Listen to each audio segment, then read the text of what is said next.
Good morning, everyone. How are you today?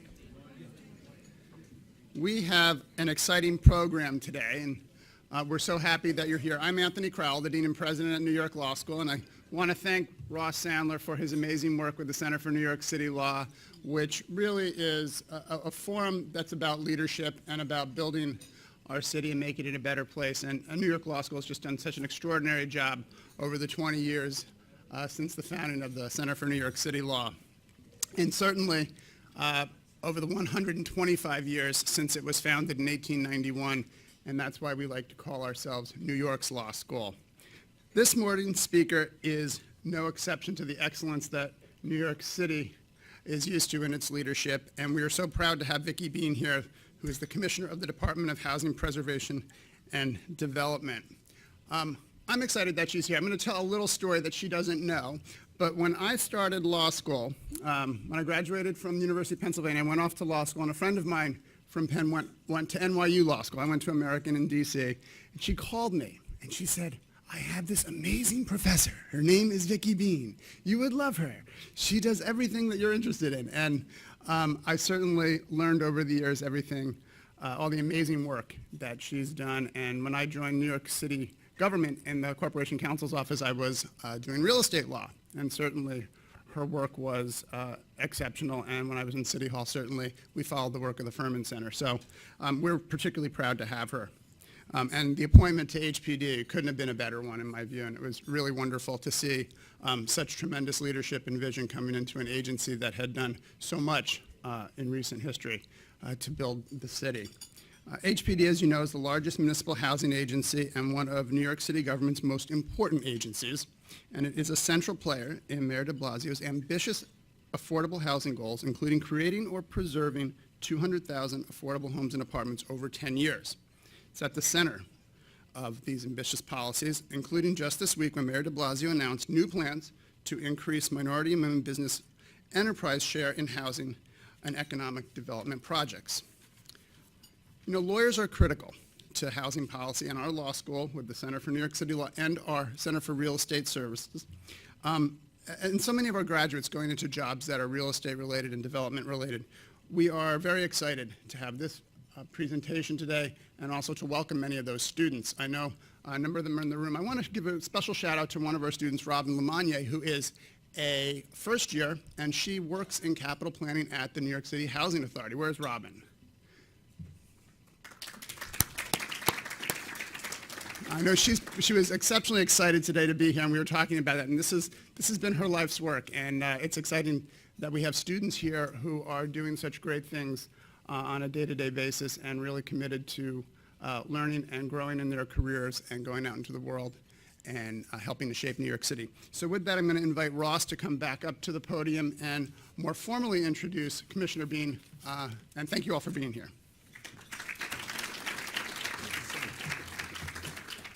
First, let me thank the sponsors of the breakfast, the law firm of Greenberg Traurig, Ed Wallace. Thank you so much for your firm and long-term founding sponsorship. Con Edison, Senior Vice President Francis Rashevsky's here. Thank you so much for your long-term sponsorship. Verizon, who has been another founding sponsor, and all of the those of you who voluntarily earned a gold star by contributing to this breakfast. Thank you so much.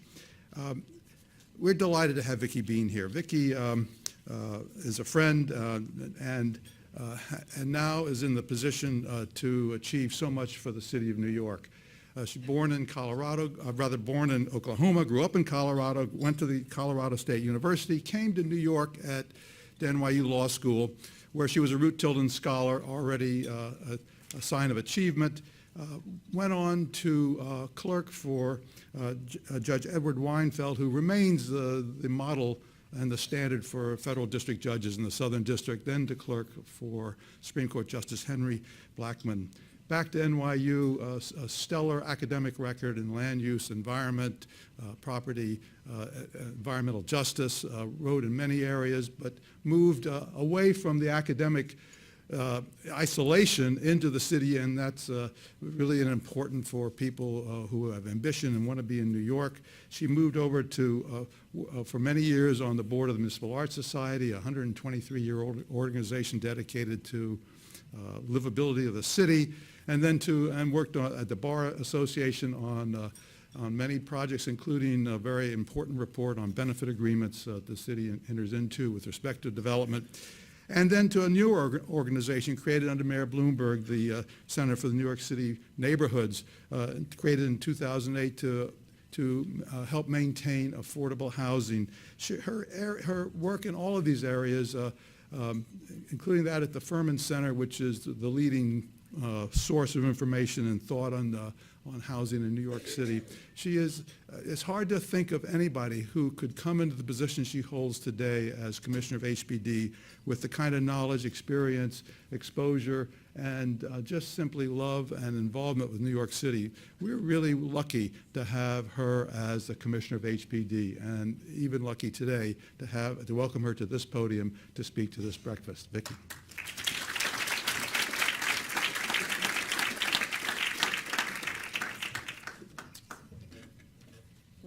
Thank you so much to Ross and to all of you for being here. You know, especially now being actually in government, I have a renewed appreciation for how important it is to have both lawyers and law schools and academia in tune with the actual challenges of government. And they're not always the same as you read in law review articles. They're a little more complicated and more diverse, and you have to make decisions in very real time. And New York Law School and the Center for New York City Law has been really at the forefront of training attorneys and training public servants and providing a forum like this for people to talk frankly and to have a real discussion about how to move our city forward. And I first came to know Ross when I was much younger, and I think a law student or just graduated myself, and he was in the city at that time. And I remember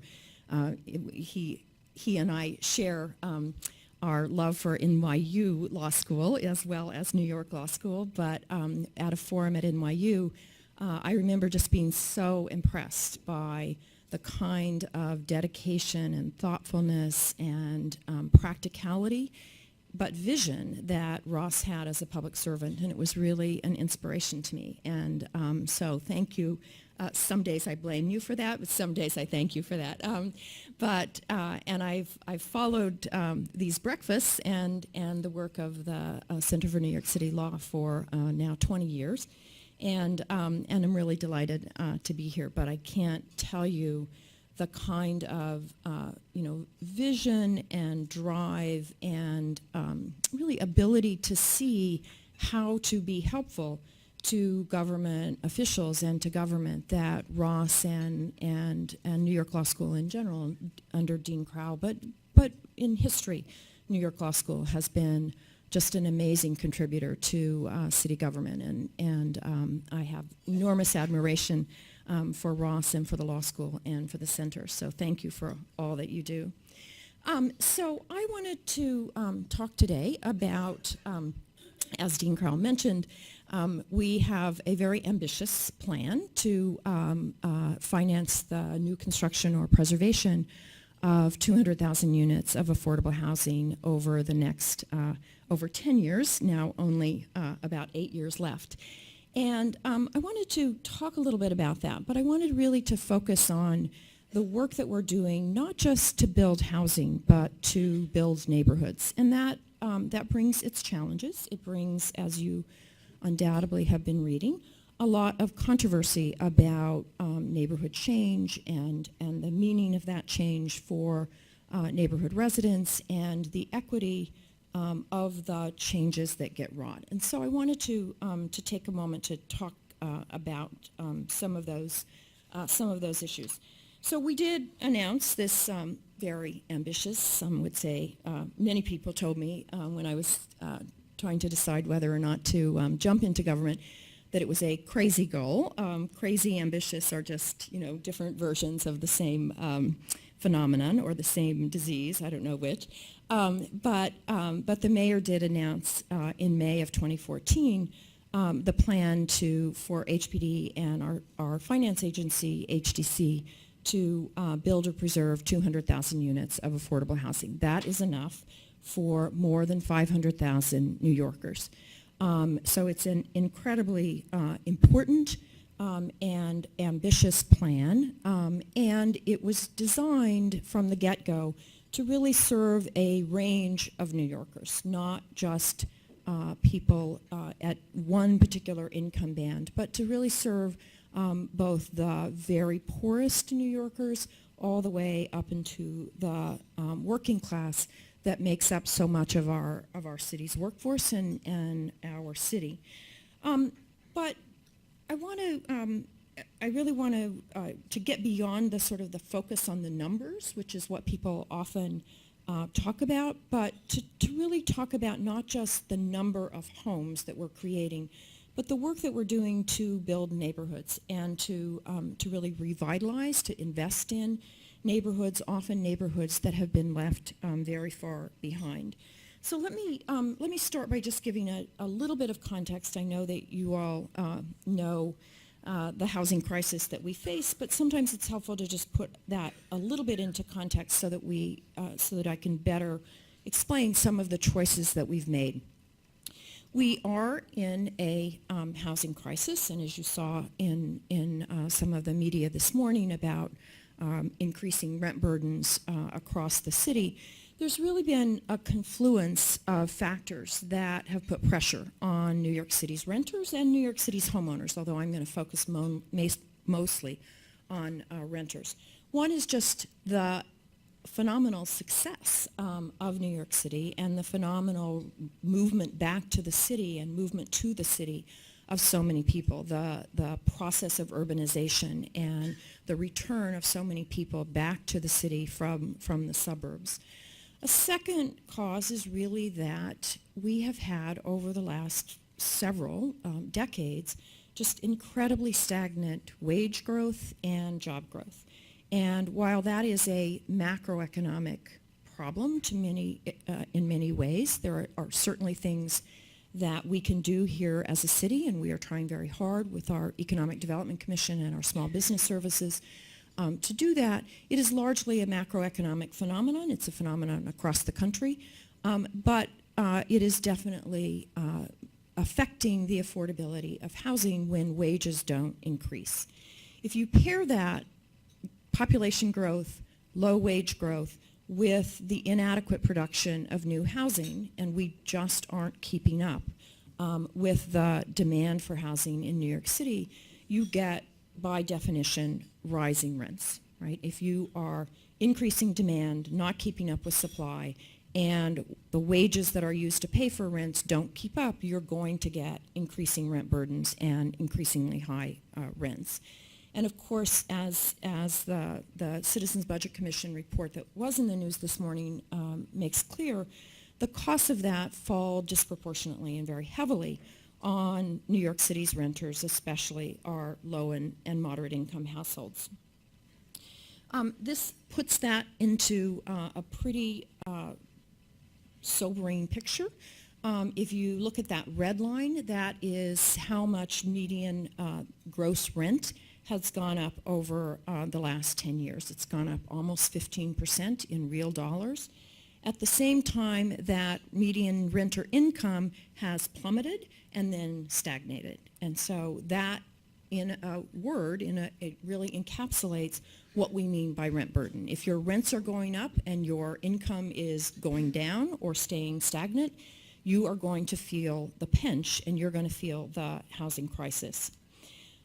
And that is in part because New York City's housing production is just not keeping up. Here, what I've shown you is how much New York City's housing stock has grown over the last decade compared to the growth in the cities that we consider to be not nearly as desirable as New York City, and the cities that are not seeing nearly as much, in many cases, population growth as we're seeing. And so you see that New York is almost at the bottom of that group, passed only at the bottom by Philadelphia and Chicago.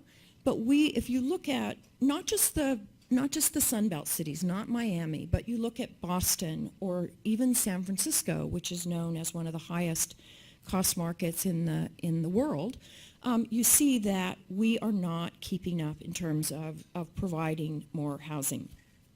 And the result of that is that we basically have, and this picture really shows most starkly the problem that we face. We have almost 1 million households that the government classifies as extremely low or very low income. That is people making, oops, I got to get my numbers correct here.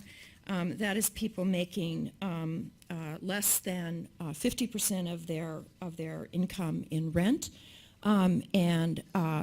So if you look at those 1 million households, I'm sorry, if they're making less than 50% of AMI. If you look at those 1 million households, we have less than 500,000 units of housing that are affordable to those people. And that includes all of NYCHA, all of the subsidized housing that we have built since the Mayor Koch era, all rent-regulated units, all of that housing, we have less than 500,000 units that are affordable to those 1 million households that need housing at that rent.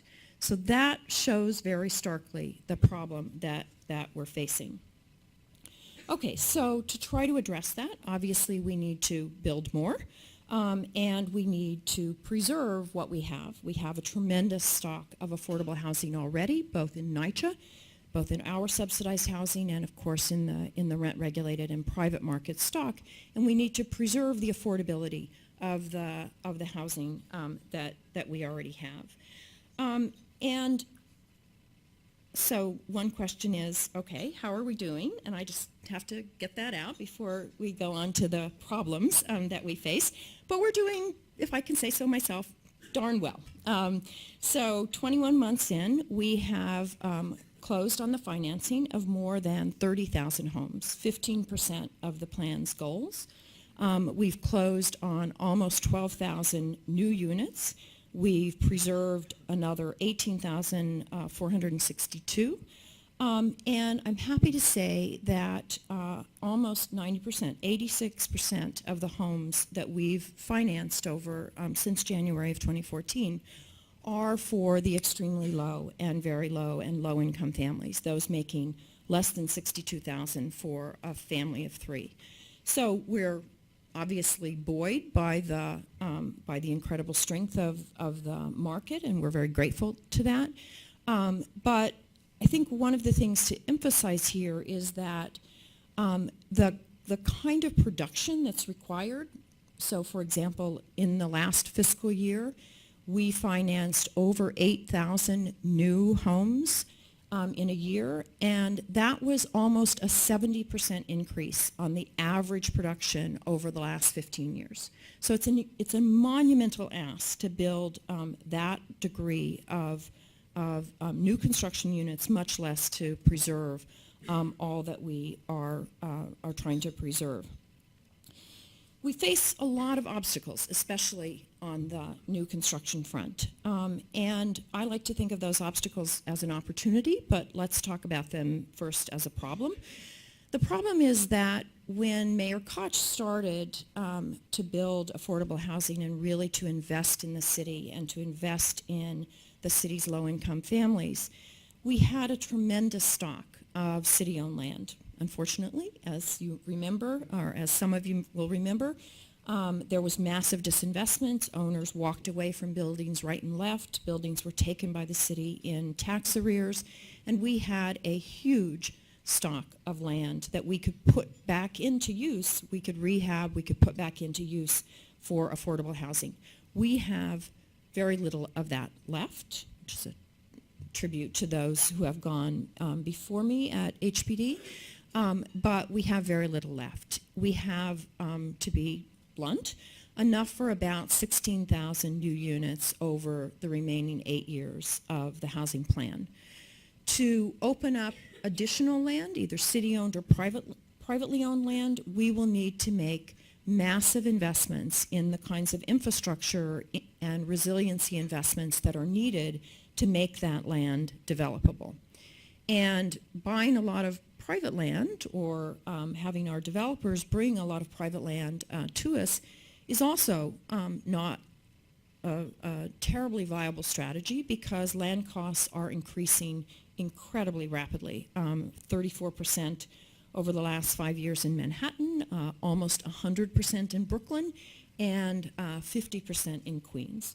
So we face a tremendous problem in just having a place to put the homes that we need to provide for those very low and low income households that I mentioned earlier. Now again, I like to think of those as, because I am perennially a make lemonade out of lemons person, I like to think of those as opportunities. And I think of them as opportunities to really invest in our neighborhoods. We are currently studying 7 different neighborhoods around the city in order to rezone those, to bring their zoning codes up to the 21st century, and to provide opportunities both for additional retail, for additional housing, for additional jobs, for additional industrial in many cases. And we are planning to roll out as many as 8 more. We have, in order to increase the production of affordable housing, we have introduced, now in the ULURP process, the most ambitious mandatory inclusionary housing program in the country, indeed in the world, to increase the amount of housing that gets built as affordable. We, last spring, were able to work with our partners in Albany to reform 421A, the city's largest tax incentive, to tie that incentive to the production of higher percentages of affordable housing. In many areas of the city, no affordable housing at all was required in exchange for the tax incentive.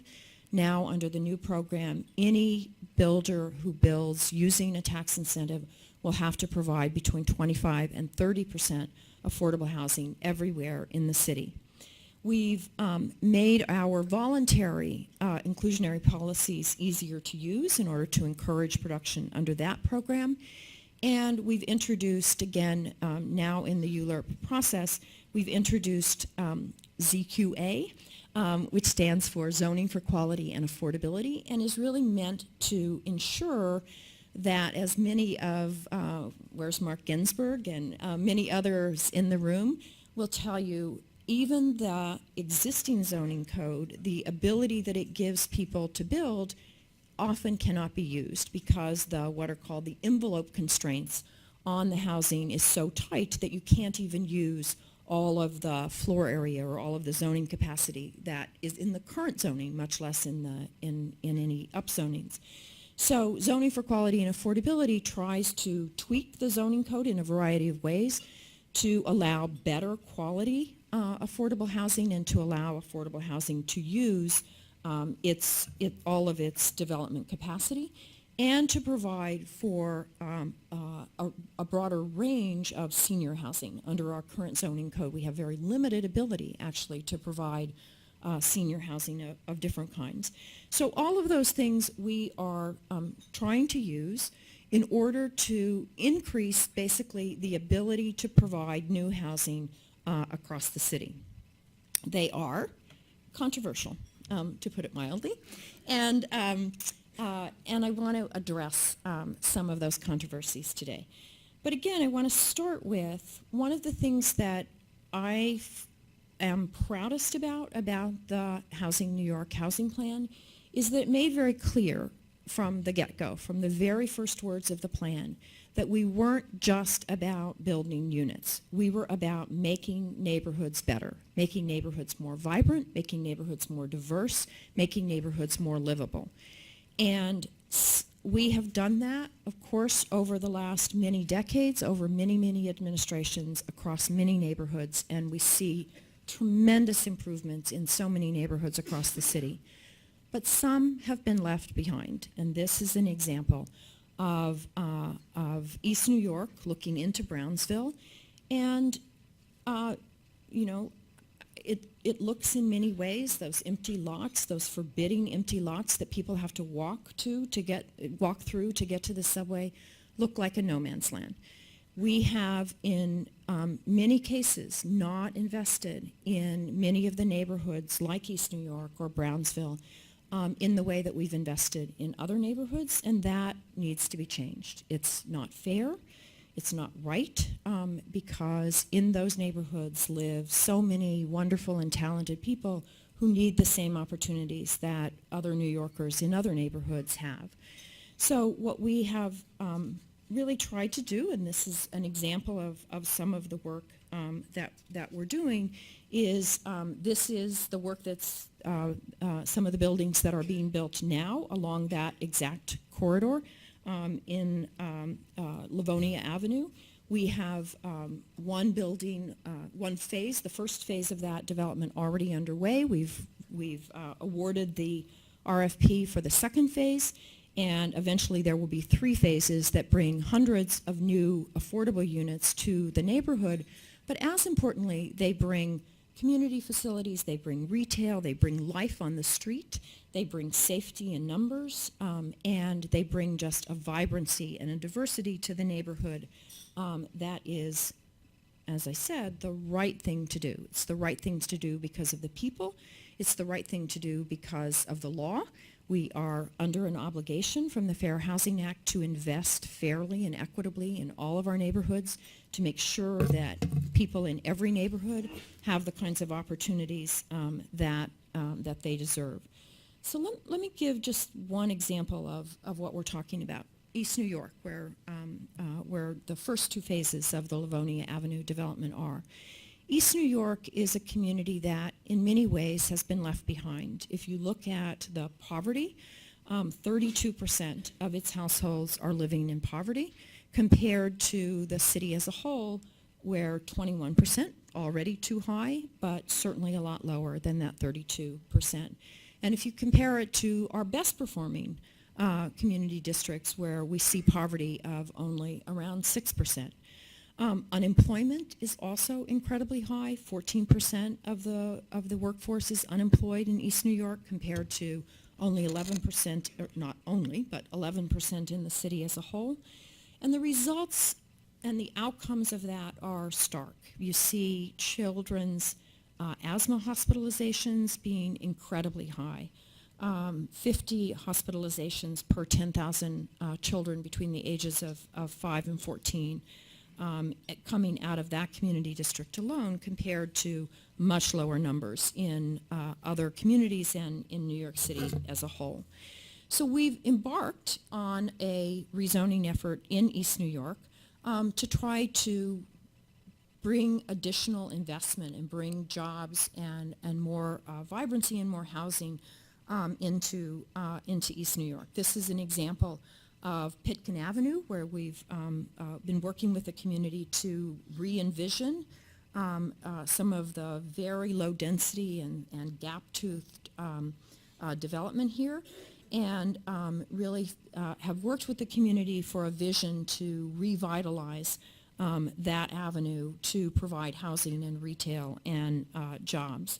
Similarly, on Atlantic Avenue, again, very low-rise, very gap-toothed development, we envision a much more vibrant both retail, light industrial, and residential corridor.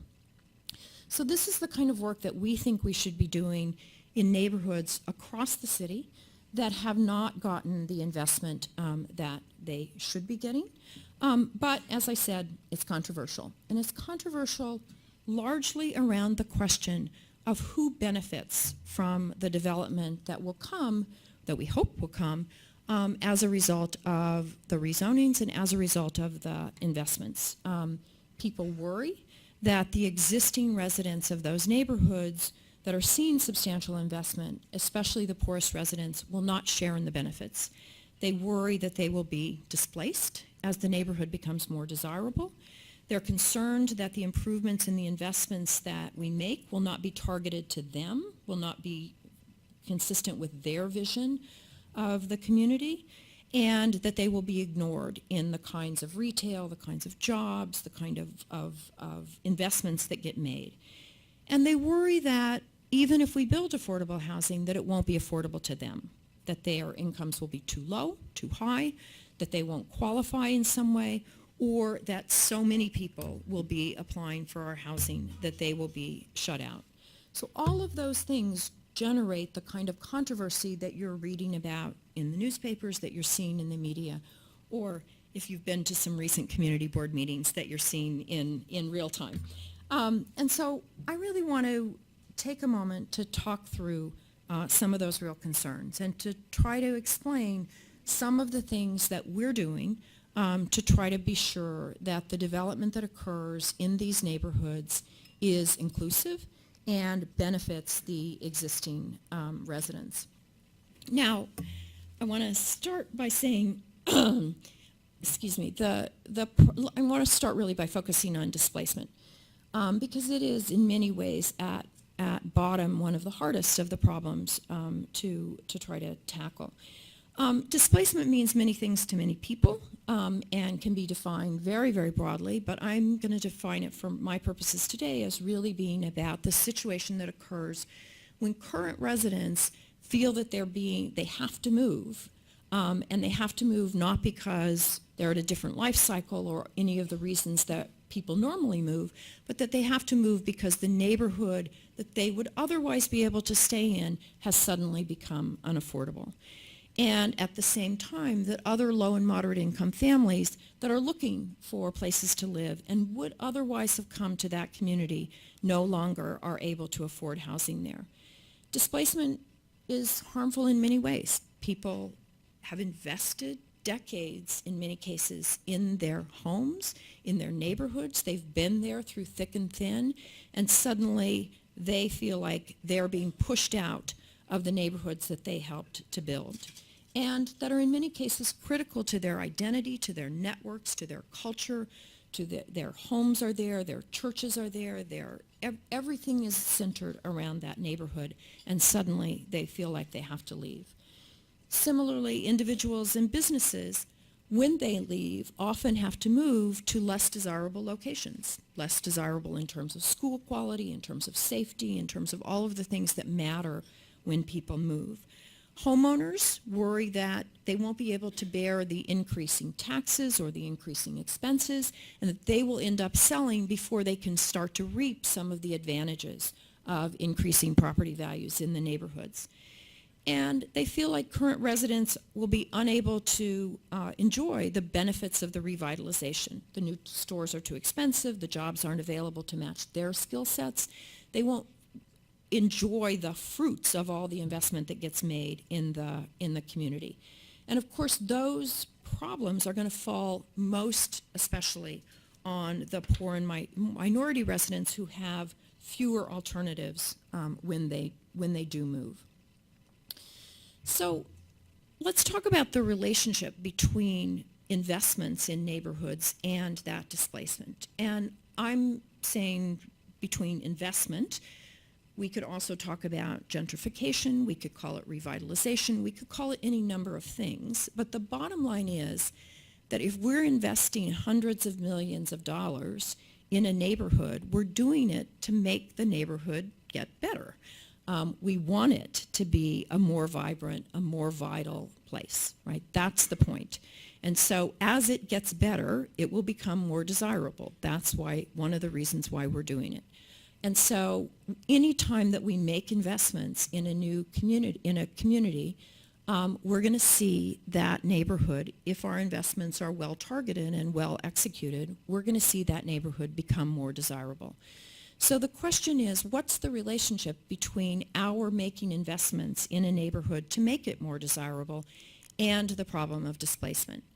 Now here, there's been a lot of research on this, a lot of research here in New York, a lot of research across the nation, and most of the more recent and more rigorous studies of gentrification find that actually poor residents and poor households, especially renters, do not move out of gentrifying neighborhoods at unusually high rates.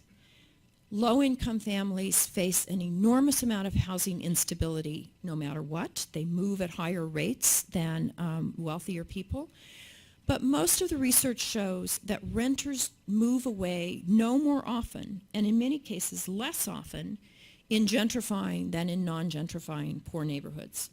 Some research shows that homeowners move away slightly more, and the presumption is that they see their property values increase, they cash out and retire or move elsewhere. And the research also shows that the people who stay, often those renters, enjoy increases in their income from new jobs and more activity in the community, and show greater neighborhood satisfaction than people living in similar neighborhoods that aren't gentrifying. So that should be good news. That should be reassuring. But of course, the fear of displacement, whatever the academic articles and whatever the research shows, is very real and it's very raw. People worry that that research doesn't reflect this market, this neighborhood, this group of factors that are coming together. They worry that theirs will be the neighborhood where there is substantial displacement. They know that research, no matter how good it is limited by data, by methodological challenges.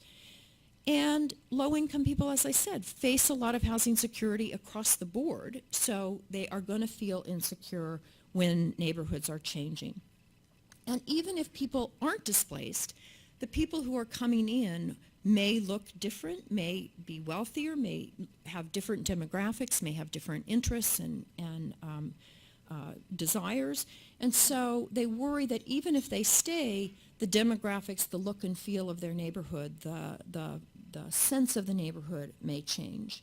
And more broadly, they see that with stagnating wage growth, with stagnating job growth, that the American dream in some sense is being threatened in many, many neighborhoods. So whatever the research shows, people fear displacement, and they fear displacement for perfectly legitimate reasons. So how will we try to work to protect against displacement? We are trying a wide variety of things. We have talked to people all over the country. We've talked to other cities. We've talked to experts. We've talked all around the country to try to design policies that will help to prevent any displacement that might occur. And I want to talk in more detail about some of those, but let me just give an overview. I mean, the first thing, and perhaps the very most important thing, is that we have to double down on our efforts to preserve the existing affordability in every neighborhood. We can't let any unit of housing that is already affordable become market rate, right? We have to double down on all of those efforts. We have to require, we have to require that all new housing that receives tax exemptions or that receives a zoning change or some change that's wrought by the government, that they have to provide some affordable housing as a part of that, of receiving that tax exemption or receiving that zoning change. We have to secure even more affordable housing than the private market will provide in response to those tax incentives. We have to secure even more affordable housing through our subsidies and through our financing tools. We have to strengthen rent regulations, and I was happy to see the city law report on rent stabilization. We have to prevent the harassment of existing tenants by landlords who are seeking to empty the apartments so that they can raise the rents. We have to help local residents take advantage of the new affordable housing that we are building. We have to provide places for the neighborhood institutions that have anchored that neighborhood for so long to remain so that they don't get displaced. And we have to make sure that we're helping people increase their incomes, better their job situation through economic development and local hiring. So let me just run through some of those to give you a little more flavor about what we're talking about. So our preservation efforts, we've promised in the housing plan to preserve at least 120,000 homes that would otherwise leave their affordability restrictions. As you know, when we subsidize housing, it tends to be for 30 years, 40 years, and that 30 or 40 years comes very quickly, unfortunately. And at that time, the housing can leave those restrictions and go market rate. We are taking a very analytic and data-driven approach to preserving the affordability of each and every one of those homes. We are working with landlords to keep all of those housing programs, the apartments in those housing programs, from going market rate when they reach their expiration period. But we're doing much more than that. We're trying to actually bring housing stock into restrictions that aren't new homes. We're reaching out to landlords that we haven't worked strongly with before, especially those in small buildings. 50% of our low-income renters are actually in small buildings, 1 to 5 family units. That's a tremendously important housing stock, one that's difficult to work with because it's so retail. But we have instituted a whole panoply of efforts to reach out to work with those owners, to provide them with financing for rehab, for energy upgrades, and that kind of thing. We've started help desks for those small building owners, and we're trying to work very closely to bring them in to help them preserve the affordability that they already offer. Similarly, we've launched a green preservation program to help work with buildings to make them more energy efficient, to make them more water efficient. By doing so, we keep their costs down and help them continue to provide affordable housing over the long term. We're making an unprecedented commitment to build affordable housing in areas that are undergoing change, either because we're investing in them or because they're undergoing change in other ways. As I mentioned, we've introduced the mandatory inclusionary proposal that would require that any new housing that is built in an area that sees significant new capacity as a result of a zoning change, that it will have to provide 25 to 30% of the housing as permanently affordable, permanently. And we're doing that not as a tax on developers, not as an exaction on developers, but because we're saying that our vision of New York City is as an economically diverse city. And just as we can say that zoning should not just provide housing, or zoning should not just provide retail, we should have more mixed use, we should have more diversity of uses, because that promotes so much better livability, that we also need to promote economic diversity in all of our neighborhoods. The second thing is that we're using our subsidy tools to achieve additional affordable units and deeper affordability beyond what the private market is providing in response to zoning changes or in response to tax incentives. For example, in East New York, we have committed that where we put subsidy into a project, which we expect that we will be doing because East New York does not support market rate at this moment, that at least half of the development that occurs over the next decade will be 100% affordable. And that that HPD finance development will provide at least 40%, and in some cases 45%, of the housing for families making between $23,000 and $38,000 for a family of 3.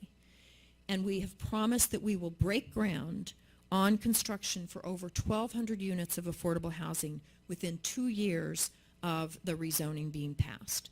So we're making an unprecedented commitment to say, if we are working in your neighborhood, if we are investing in your neighborhood, we will be sure that affordable housing comes along with the investments that we're making.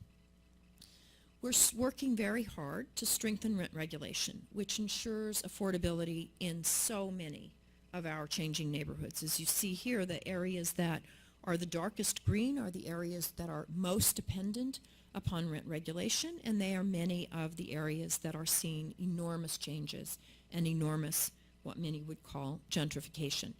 And of course, that rent-stabilized stock is absolutely critical for our lowest income families. The families who live, the dark blue is the people who are relying on rent stabilization in those income brackets. So people who are the poorest families in the city are in rent-stabilized housing almost twice as much as they are in non-rent stabilized housing. So it's a critical housing stock, and it's a critical housing stock for our seniors. It's a critical housing stock for minorities. The occupant of a rent-stabilized unit is much more likely to be senior, is much more likely to be a racial minority than the occupants of non-rent-regulated stock. So it's an absolutely critical stock, and we've worked very hard with many partners to strengthen our rent regulation laws. Much more needs to be done. We got very significant advances in June and actually July in Albany, but we need to do a lot more.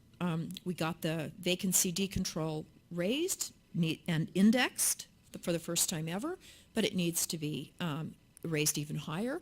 We got some changes to the vacancy allowance. We need to do more. And for the first time, the Rent Guidelines Board increases this year were the lowest ever in history. So we need to do a lot more there, and we're working hard to do that. But it's also really critical to prevent and to address the harassment that many renters feel in not just the rent-stabilized stock, but in many stocks. The rent regulation reforms that Albany passed do increase the civil penalties for harassment, and we're delighted about that. We have devoted, Mayor de Blasio has devoted almost $70 million to provide funding for legal services for renters, spurred, I must say, in large part by a conference held right here downstairs at New York Law School on civil legal assistance. But the mayor has devoted $70 million to provide lawyers to help tenants who fear that they are being harassed or tenants who are facing eviction. At the same time, we've, in an unprecedented move, worked with the state attorney general, the state's tenant protection unit, the Department of Buildings, and HPD have formed an anti-harassment task force that uses data analytics to try to identify landlords who have histories of not playing by the rules. And we work very hard to prevent harassment in those buildings and across the board. We have already seen 2 indictments come out of that work, and many more investigations and much more work is underway. At the same time, in the city, just HPD and DOB are working to proactively increase our work in neighborhoods where we're seeing unusual levels of evictions and harassment. And just a few months ago, the City Council passed legislation to prevent harassment of both homeowners, of renters especially, in rent-regulated apartments who were being called on the hour, every hour throughout the 24 hours, being offered buyouts and other inducements to leave. We are providing housing for lower income New Yorkers than we have provided in the past. We committed to provide that 20% of the 200,000 that we would build would be targeted to the very poorest people. And our programs are now reaching, that traditionally reached what was thought of as 50 to 60% of AMI.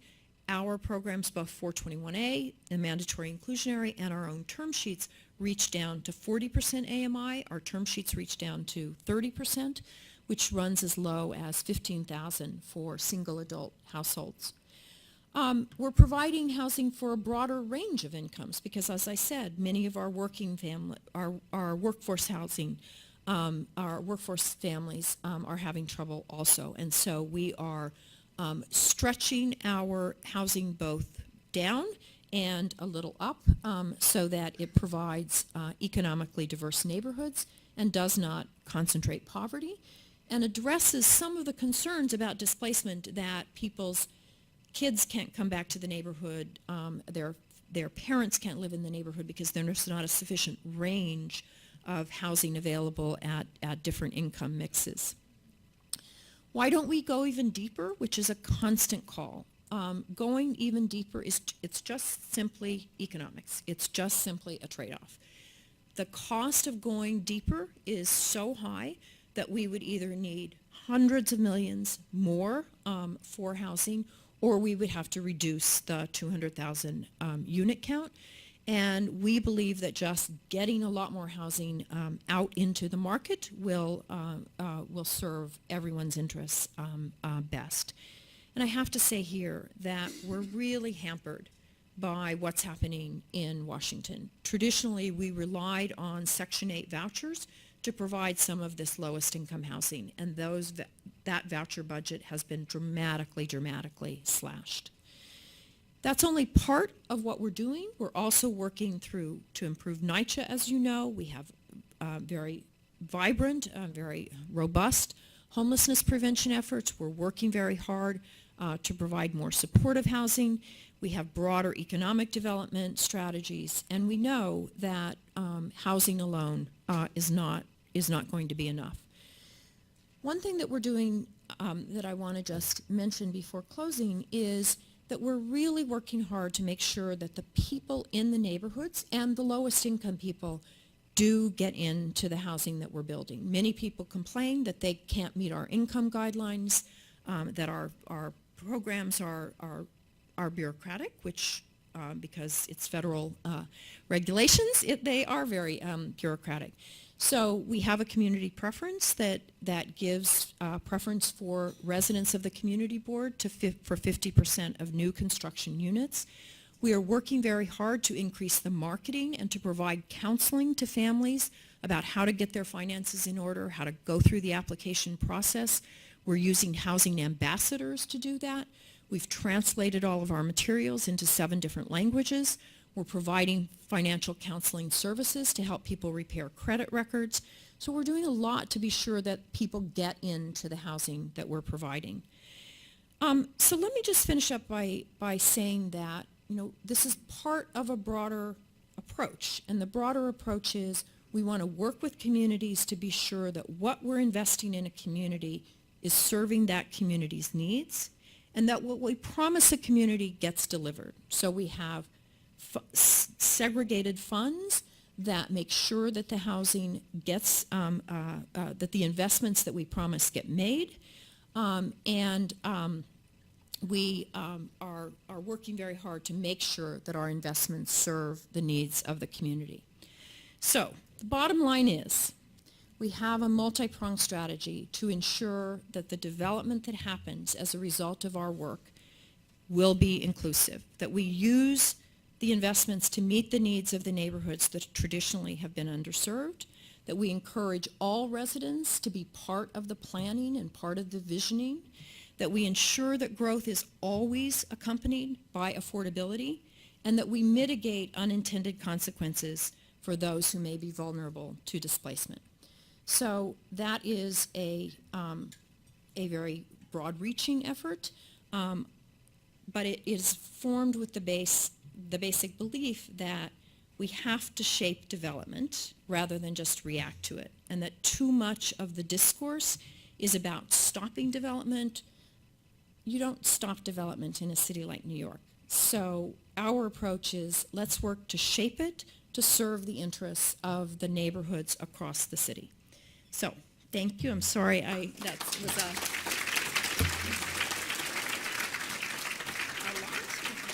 Thank you. First I want to thank Vicki Bean for really a wonderfully thorough and expanded description of the housing program. It is really important to hear it all, and I'm glad that she did that. We always have questions and comments. The microphone's here. I would like to have this program extended. I know some people have to leave, but we are going to extend it a little bit because we do want to have the questions and comments. I want to thank the law firm of Kramer Levin for being a special sponsor for this. That's very important to us that we have special sponsors, and as we always do, we invite the representative of the special sponsor to make the first comment or question. So let me ask, okay, Michael will do it. Ross, I wanted to say that on behalf of the practitioners in this room, city law and the city admin database is an extremely helpful resource providing information much more systematically and on a day-by-day basis. we're very glad that it's out there, and that's in part why we're happy to support this. Well, thank you so much. Thank you.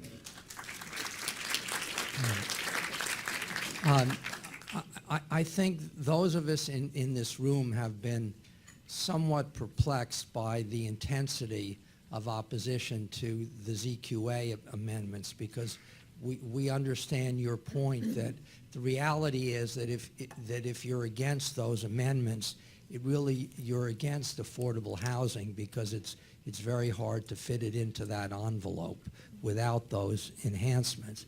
And I just wondered what your strategy is in the end game here. How do you see this playing out?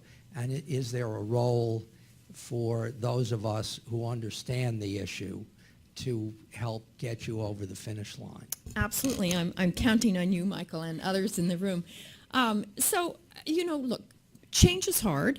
And the only thing that people seem to want more than affordable housing is parking. And so, it's especially perplexing to me to go to community board meetings and hear somebody stand up and say, well, I don't own a car, but I'm really concerned about parking. And I'm like, okay. There's resistance to change. How can you help? I think it's critical that the word go out and that you be talking to your city council representatives, your community boards, about the importance of the changes and the way that they will make housing better. Part of the problem is that, for example, you have to now fit first floor retail into a 9-foot ceiling or whatever, or you lose an entire floor of affordable housing. That's crazy. Retail isn't good in a 9-foot ceiling. So ZQA would allow it to go higher to the ways that retail now needs space without losing a whole additional floor of affordable housing. So get the word out about what it's really about. It's not about adding 4 stories to every existing building in the city the way some people say. It's about making the buildings that we build much higher quality and for the affordable and the senior buildings. So, do you want me to just go? Okay. Yes, ma'am. Thank you so much, and thank you for your presentation. My name is Michelle Dio Winfield. I am the chair of the Housing Committee at the Samuel J. Tilden Club in Gramercy Park area. There have been discussions and negotiations regarding the Stuyvesant-Peter Cooper development, and the things that have come out in the newspaper is that they plan to encourage selling those air rights so that their development remains the same. And you're talking about a more diverse community and a community that is responsible to all of us. And I certainly don't know if that is responsible to all of us if the rest of us have to live in canyons where the buildings cast shadows. Could you speak to that? Absolutely, and thank you for the question.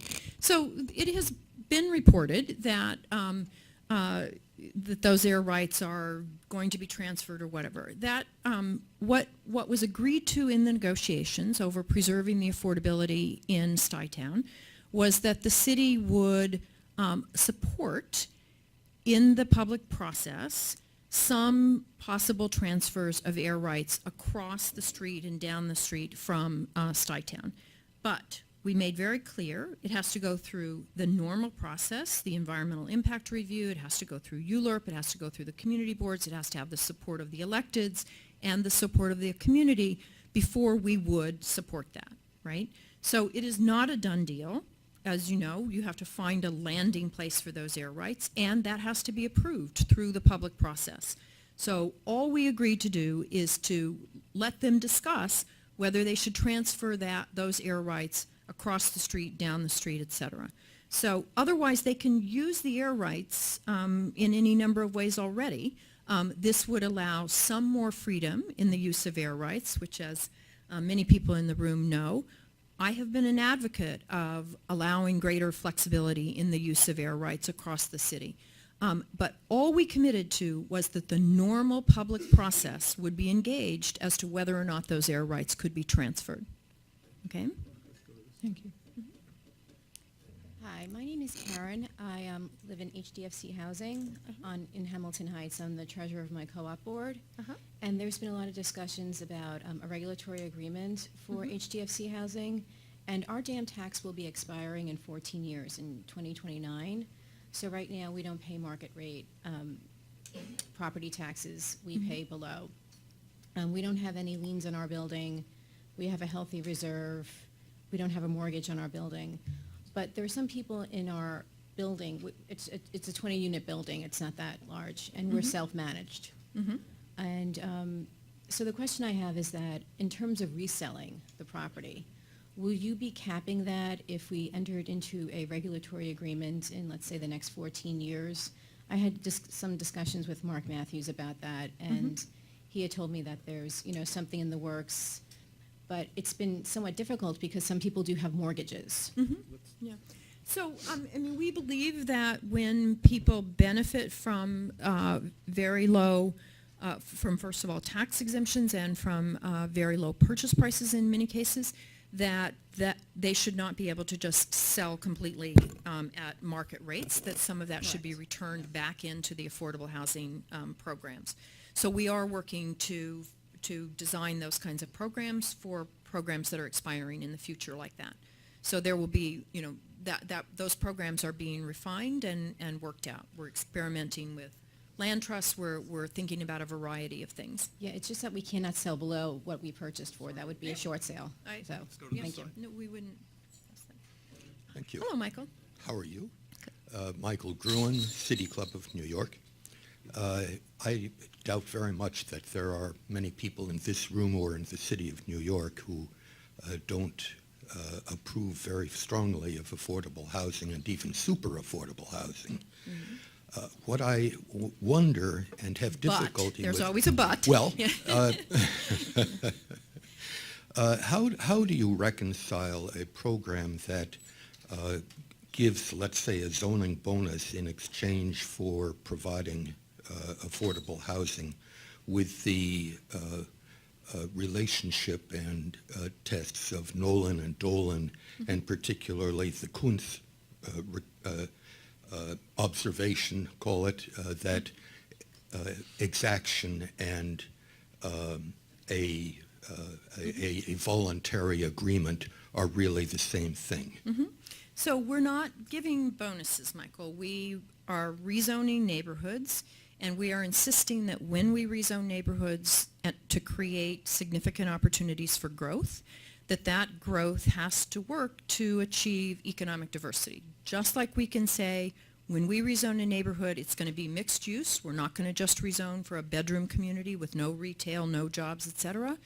We're saying when we rezone a community, we are going to require that housing be provided at a range of incomes. It's not an exaction. It's not based upon how much you're getting, how much the developer is making, or any of those sort of taxation or harm-based ideas.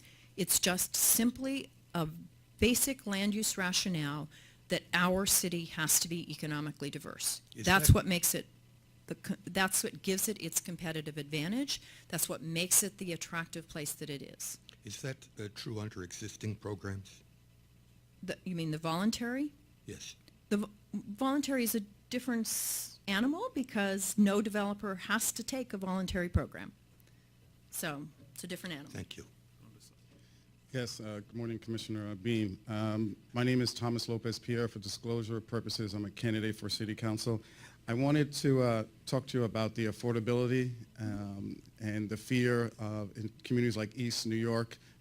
I hail from Harlem, Upper Manhattan, and many of these communities, such as East New York, fear that their community is going to look like Harlem. If you look at the African American and Latino community, we make up about 45% of the city's population. If you don't look at this room, you wouldn't know that would be the true. 40% of young black men drop out of high school year after year for the last 10 years. 73% of black babies are born out of wedlock.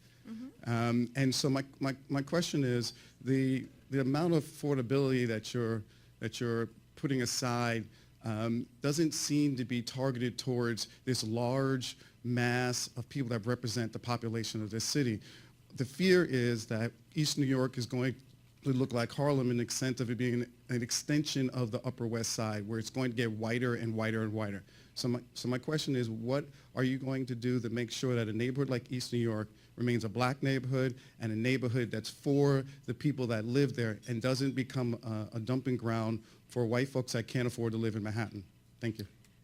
Okay, I think I've spent too much time explaining all the different things that we are doing to try to prevent displacement. But let me be clear, Thomas. We are not, and we could not legally, try to keep any neighborhood any particular race. That is not consistent with the law, and that is not consistent with our beliefs.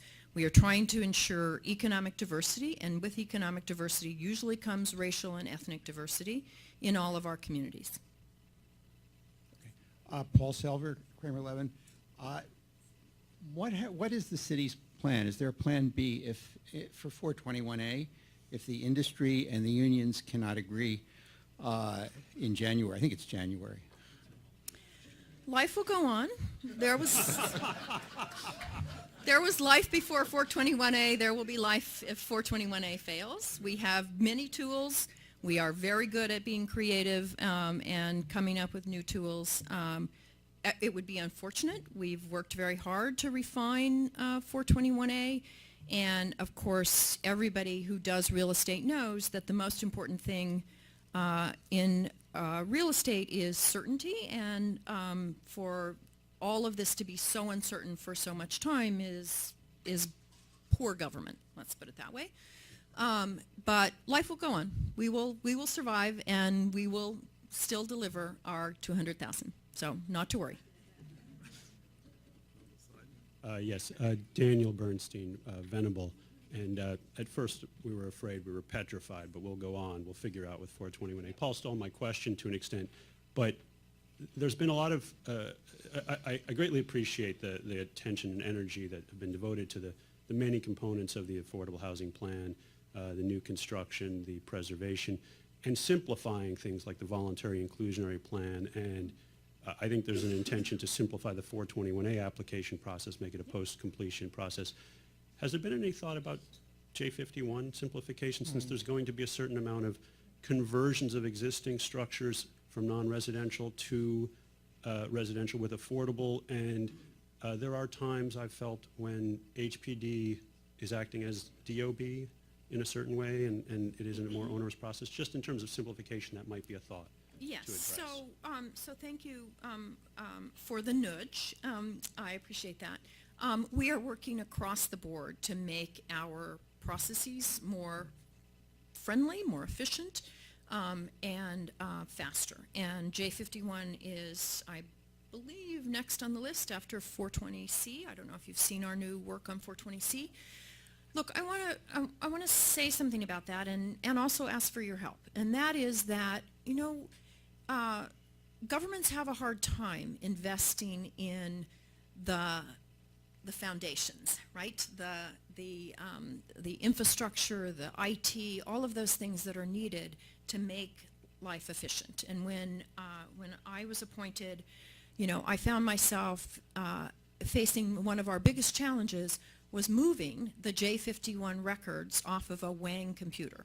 Wang has not been made in 30 years, right? It was a major achievement to get the records off of the Wang computer onto a 20th century computer. Now I'm trying to move into the 21st century, and that requires enormous attention, it requires enormous resources, and it doesn't show up in any unit count, right? And so I really appreciate when you see improvements being made, let us know, let City Hall know, let your City Council know, because I have to have the resources to bring us into the 21st century to make it possible for you to build housing much more cheaply and efficiently. Let me just step in. We've gone over time. These are the last two comments. I hope that they're short because we've gone over time. Oh, I'm not going to comment. I'm going to ask a question. Great. My name is Claude Winfield. I'm Vice Chair, Community Board 6 in Manhattan. My question deals with veterans. The micro-unit building that is being built in our community, we set aside, of the affordable units, we set aside eight units for veterans only. You spoke briefly to community preference. In most buildings that you're advertising or that are being put up for affordability, you set aside for community preference. Also disability, hearing, and municipal workers. Would you consider in all of those buildings setting aside a percentage for veterans until we can deal with veteran homelessness throughout the city? Okay, so yes, I would consider it. As you may be aware, and we are looking very hard at how to house our veterans. We have, we're doing an enormous amount of work to get veterans into our buildings. As you may know, we are being sued over the community preference, and so while that litigation is pending, I won't be changing anything. That's the way litigation works, right? But we are working very hard to get veterans into our buildings. We just broke ground on an amazing new building that provides supportive housing that mixes youth aging out of foster care with veterans, with the idea that they have a great deal to give to each other, and we're very excited about that. That's in the kind of- Bronx? Yes. Mm-hmm. Yeah. So we're very Thank you. happy about that. Yeah. Last question.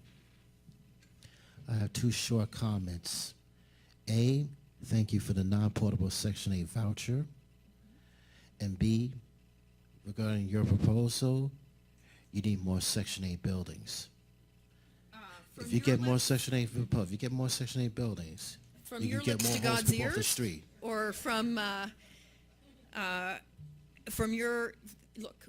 Section 8 comes from the federal government. It has been dramatically cut, and that is one of the reasons why we're struggling so hard to give, to provide housing at that 30% and below level. We have to have ongoing operating support in the form of Section 8, and Congress is not with us.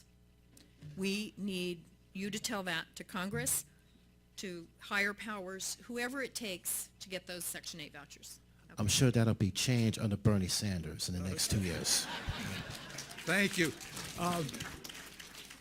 I want to thank all the questioners. I also want to especially thank Kramer Levin for being a special sponsor and our founding sponsors.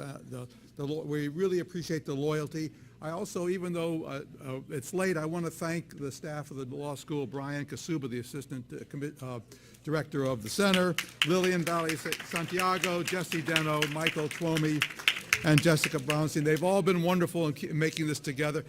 Keep it together. One more thing. Last night was a great day in the law school's history. We opened up the Plumeri Center for Clinical Studies. It's downstairs. If anybody would like to have a tour, the dean would be delighted to provide it. Thank you all for coming. I want to, as we always do, provide a gift to our speaker. It's a product of the scholarship of this law school, and with great gratitude to Vicki Bean for what she did today. Present the book, The Law Book by Michael Roffer. It's a wonderful history of all the great legal developments. I highly recommend it, and thank Vicki for a wonderful morning. Thank you so much. I'm sorry again, That's by okay. timing. We'll be back in January. Eva Moskowitz will be our first speaker in January.